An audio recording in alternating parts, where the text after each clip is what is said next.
country, what we call education is actually indoctrination. And it takes us from the ages of 5 to the age of 18 to thoroughly indoctrinate people so that they will believe in the myth of white superiority. And it is a myth. Right. Now, you can't do that while you're teaching that Columbus discovered America. Right. There were black people on this continent 4,000 years before Columbus was born. Right. We teach black history in the schools as if it started with slavery. I'm not a white woman. I'm a faded black person. My people move far from the equator. And that's the only reason my skin is lighter. That's all any white person is. Because our great, hey.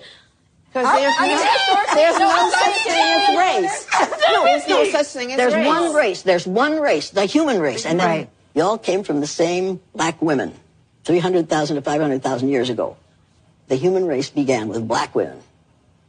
My cousins, and you are all my cousins. Make no mistake about this. We are all 30th to 50th cousins because we all have the same black great-great-great-great-great-great-grandmother back there 300,000 to 500,000 years ago. So get over the idea that you are white. There's one race. Yeah. The human race. The human race. One race. Now, will every person in this group who's biracial please stand? Biracial. Stand. Oh, I told you there's only one race. Damn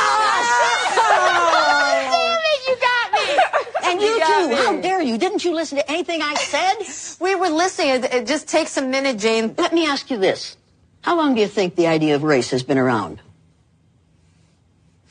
Since the beginning of the time? That's just what I thought you were going to say. And you are just as wrong as you can be. I was going to say since around the 1400s. Right. It started with the Spanish Inquisition. Before that, race was not a problem, but they found out that they were killing people who were of their religious belief, but they couldn't tell what their religion was by looking at them. So they had to find another way to identify those they were going to kill, so they set upon skin color.